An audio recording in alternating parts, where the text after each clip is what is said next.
നമ്മുടെ പ്രധാനമന്ത്രി നരേന്ദ്രമോദി ഇന്ന് അമേരിക്കയിലേക്ക് എത്തുകയാണ്. അതിനു മുമ്പ് ഞെട്ടിക്കുന്ന ഒരു റിപ്പോർട്ടാണ് നമ്മുടെ രാജ്യം പുറത്തുവിട്ടിരിക്കുന്നത്, നമ്മുടെ രാജ്യത്തെ മാധ്യമങ്ങൾ പുറത്തുവിട്ടിരിക്കുന്നത്. നമ്മുടെ പ്രധാനമന്ത്രി ഇന്ന് ട്രംപിനെ കാണാനായി അമേരിക്കയിലേക്ക് എത്തുമ്പോൾ അവിടെ ഇത് ചർച്ച ചെയ്യപ്പെട്ടേക്കും എന്ന് തന്നെയാണ് മനസ്സിലാക്കുന്നത്. ഈ റിപ്പോർട്ട് പുറത്തു വന്നതോടുകൂടി മലയാള മാധ്യമങ്ങൾക്കടക്കം എട്ടിൻ്റെ പണി കിട്ടും എന്നുള്ള കാര്യത്തിൽ ഏകദേശം ഉറപ്പായി കഴിഞ്ഞിരിക്കുന്നു. എന്താണ് ആ റിപ്പോർട്ട് എന്നുള്ളതല്ലേ? അതായത് യു എസ് എയ്ഡ് എന്ന് പറഞ്ഞാൽ USA അമേരിക്ക മറ്റ് രാജ്യങ്ങൾക്ക് കൊടുക്കുന്ന ധനസഹായമാണ്.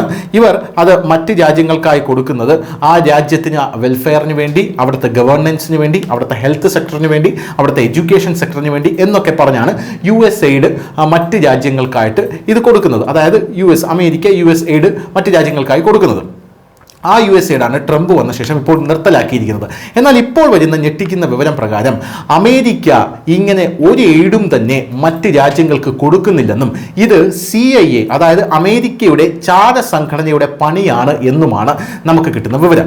ഈ ചാര സംഘടന ഇത് മറ്റ് രാജ്യങ്ങൾക്ക് കൊടുക്കുന്നത് എന്തിനാണെന്ന് വെച്ചു കഴിഞ്ഞാൽ ആ രാജ്യത്തെ ജേർണലിസ്റ്റുകൾക്ക്, അവിടെയുള്ള വെനമസ് ആയിട്ടുള്ള അതായത് വിഷം വമിപ്പിക്കുന്ന രാജ്യത്തിനെതിരെ പറയുന്ന യൂട്യൂബർമാർക്കെതിരെ, ആ രാജ്യത്തെ സെല്ലൗട്ട്സ് ആയിട്ടുള്ള ആൾക്കാർക്ക്, പീപ്പിൾസ്, അതായത് പണം കൊടുത്ത് വാങ്ങിക്കാൻ കഴിയുന്ന രാജ്യവിരുദ്ധ ശക്തികളെ പൂർണ്ണമായും ഏകീകരിക്കാനാണ് ഈ US എയ്ഡ് ഈ CIA ഉപയോഗിക്കുന്നത് എന്നാണ് ഇപ്പോൾ പുറത്തു വന്നിരിക്കുന്ന റിപ്പോർട്ട് പ്രകാരം നമുക്ക് മനസ്സിലാക്കാൻ സാധിക്കുന്നത്. ഈ US എയ്ഡും CAയും രണ്ടും രണ്ടല്ല, രണ്ടും ഒരു നാണയത്തിൻ്റെ ഇരുവശങ്ങളാണ് എന്നാണ് ആ റിപ്പോർട്ട് സൂചിപ്പിക്കുന്നത്. അതായത് ഒരു നാണയത്തിൻ്റെ ഇരുവശങ്ങൾ എന്ന് പറയുമ്പോൾ ഉദാഹരണത്തിന് പോപ്പുലർ ഫ്രണ്ടും SDPയും രണ്ടും രണ്ടാണ് എന്ന് വിശ്വസിക്കുന്ന ആൾക്കാരുണ്ടെങ്കിൽ നിങ്ങൾ ഒന്നുകിൽ മണ്ടന്മാരാണ് അല്ലെങ്കിൽ മണ്ടനായി അഭിനയിക്കുകയാണ് എന്ന് നമുക്ക് പറയേണ്ടി വരും. അതുപോലെയാണ് ഈ സാധനം. നമ്മുടെ നാട്ടിലുള്ള യൂട്യൂബേഴ്സ്, ആൻറ്റി ഇന്ത്യൻ യൂട്യൂബേഴ്സിന് ഈ പൈസയുടെ 1/5 ഓഫ് ദിസ് മണി, അതായത് 1% ലഭിക്കുന്നുണ്ട് എന്നാണ് കിട്ടുന്ന റിപ്പോർട്ട്. ഈ ടോട്ടൽ അലോക്കേഷൻ നമ്മുടെ നാടിനെ മുടിപ്പിക്കാൻ ഇവർക്ക് ലഭിക്കുന്നത് $650 മില്യൺ ആയിരുന്നു കഴിഞ്ഞ 4 വർഷത്തിൽ ഇവർക്ക് ലഭിച്ചുകൊണ്ടിരുന്നത്. 2001 നമുക്ക് ലഭിച്ചുകൊണ്ടിരുന്ന 1 മുതൽ നമുക്ക് ലഭിച്ചുകൊണ്ടിരുന്ന അലോക്കേഷൻ എടുത്ത് നോക്കിക്കഴിഞ്ഞാൽ 2.86 ബില്യൺ ആണ് നമ്മുടെ നാട് മുടിപ്പിക്കാനായി ഇങ്ങോട്ടേക്ക് അമേരിക്ക ഫണ്ട് ചെയ്തിരിക്കുന്നത്. എന്തായാലും ഈ പൈസ ആർക്കൊക്കെയാണ് പോകുന്നത് എന്നുള്ള ഒരു ചോദ്യം വളരെ വലിയൊരു ചോദ്യമായി തന്നെ നിൽക്കുന്നു. ഇൻഡിവിജ്വൽസ്, അതായത് ധ്രുവ് റാഠിയെ പോലെയുള്ള ഇൻഡിവിജ്വൽസ്. നമ്മുടെ നാട്ടിൽ നമുക്കറിയാം, ധ്രുവ് റാഠി ഒരു വീഡിയോ ഇട്ട് കഴിഞ്ഞാൽ, യൂട്യൂബിൽ ഇട്ട് കഴിഞ്ഞാൽ 1 മണിക്കൂറിൽ യൂട്യൂബ് അത് 1 മില്യൺ ആക്കി കൊടുക്കും. ഒരു 10 മണിക്കൂറാകുമ്പോൾ 10 മില്യൺ ആക്കും. പോരാത്തതിന് ഈ വീഡിയോ മലയാളം, തമിഴ്, തെലുങ്ക്, ഉറുദു, കന്നഡ, എന്തിനു പറയുന്നു, തുളു ഭാഷയിൽ വരെ ചിലപ്പോൾ ഇത് ഡബ് ചെയ്ത് ഇത് വെസ്റ്റ് ബംഗാൾ അടക്കമുള്ള സംസ്ഥാനങ്ങളിലെ മറ്റ് സംസ്ഥാനങ്ങളിലെയും റൂറൽ ആയിട്ടുള്ള ഗ്രാമവാസികൾക്കിടയിൽ പോയി വലിയ സ്ക്രീൻ കെട്ടി അവർ ഇത് പ്രദർശിപ്പിക്കും. അങ്ങനെയാണ് ഇവർ ഈ പണി എടുക്കുന്നത്. അപ്പോൾ അവർക്ക് കൊടുക്കുന്നുണ്ട് ഇൻഡിവിജ്വൽസിന്, പിന്നെ പ്രൈവറ്റ് ഓർഗനൈസേഷൻസിന്, NGOസിനൊക്കെയാണ് ഈ പൈസ ഇവർ കൊടുക്കുന്നത്. $68 ബില്യൺ 2023 ലോകമെമ്പാടും ഇവർ മറ്റുള്ള രാജ്യങ്ങളെ, ക്ഷുദ്രശക്തികളെ ഇതുപോലെ വിലക്കെടുക്കാൻ അമേരിക്കൻ ഡീപ് സ്റ്റേറ്റ് ചെലവഴിച്ചിരിക്കുന്നത് എന്നാണ് പറയുന്നത്. എന്തായാലും അവർ ആൻറ്റി BJP ജേർണലിസ്റ്റുകൾക്കാണ് ലോട്ട് ഓഫ് മണി, അതായത് ധാരാളം പണം കൊടുക്കുന്നത് എന്നാണ് നമുക്ക് മനസ്സിലാകുന്നത്. കാരണം ആൻറ്റി BJP ജേർണലിസ്റ്റുകൾക്ക് ഒരു പൊളിറ്റിക്കൽ ഇൻസ്റ്റബിലിറ്റി നമ്മുടെ നാട്ടിൽ ക്രിയേറ്റ് ചെയ്യാൻ സാധിക്കും എന്നുള്ളത് കൊണ്ടാണ് അവരെ ഏകീകരിച്ച് അവർക്ക് പൈസ കൊടുക്കുന്നത്. ഒരു എക്സാമ്പിൾ എന്ന് പറഞ്ഞാൽ ക്യൂബയാണ്. ക്യൂബയിൽ എങ്ങനെയാണ് ആ ഭരണത്തിൽ തകർച്ചയുണ്ടായതെന്ന് ചോദിച്ചു കഴിഞ്ഞാൽ അവിടെ ഓഫ് ഷോർ ബാങ്ക് അക്കൗണ്ടുകൾ വഴിയാണ് ഈ പൈസ അവരിലേക്ക് എത്തുന്നത്. ഓഫ് ഷോർ ബാങ്ക് അക്കൗണ്ടുകൾ വഴി മീഡിയ ഓഫേഴ്സിനും അവിടെയുള്ള ട്രൈറ്റേഴ്സിനും, അതായത് ക്ഷുദ്രശക്തികൾക്കും ബൊളീവിയയിൽ ഈ കാശ് എത്തിയിരുന്നു. അങ്ങനെ ക്യൂബ തകർന്ന് തരിപ്പണമാകുന്ന ഒരു കാഴ്ച കണ്ടു.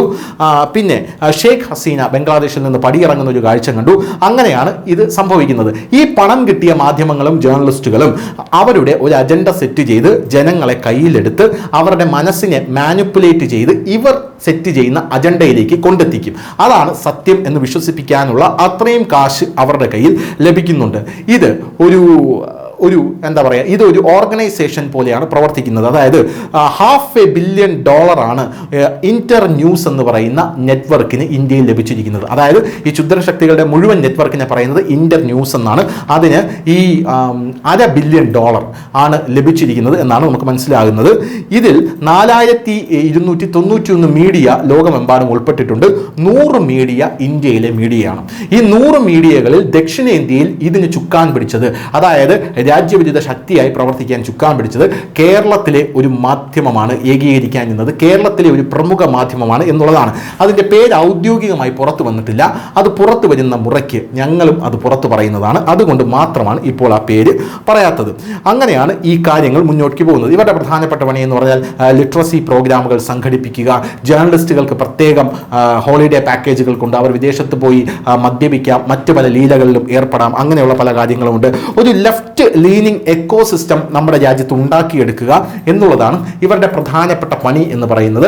അതിനു വേണ്ടിയിട്ടാണ് ഈ ഫണ്ട് വന്നുകൊണ്ടിരിക്കുന്നത് എന്നാണ് മനസ്സിലാക്കാനായി സാധിക്കുന്നത്. എന്തായാലും രാജ്യത്തെ അസ്ഥിരപ്പെടുത്താൻ ശ്രമിക്കുന്ന ഈ മാധ്യമങ്ങൾക്ക് എട്ടിൻ്റെ പണി തന്നെ കിട്ടും എന്നുള്ള കാര്യത്തിൽ തർക്കമില്ല. പ്രധാനമന്ത്രി നരേന്ദ്രമോദി ട്രംപുമായി കൂടിക്കാഴ്ച നടത്തുമ്പോൾ സ്വാഭാവികമായിട്ടും ഈ കാര്യം ചർച്ചയാകും. എന്നാൽ അമേരിക്ക ഫണ്ട് കൊടുക്കുന്നു എന്ന് പറയുമ്പോഴും അത് നമ്മുടെ രാജ്യത്തിനെ തകർക്കാനുള്ള ഫണ്ടാണ് എന്ന് ഒരിക്കലും അമേരിക്ക അത് അംഗീകരിച്ചു തരില്ല, ഒരു രാജ്യവും അംഗീകരിച്ചു തരില്ല. അങ്ങനത്തെ ഒരു ചർച്ചയായിരിക്കും ഇന്ന് നടക്കാൻ പോകുന്നത്, അല്ലെങ്കിൽ നാളെ നടക്കാൻ പോകുന്നത് എന്നാണ് മനസ്സിലാകുന്നത്. തിരിച്ച് നരേന്ദ്രമോദി വന്ന ശേഷം എന്തായിരിക്കും സംഭവിക്കുക എന്ന് കണ്ടു തന്നെ അറിയണം. News desk, news India Malayalam.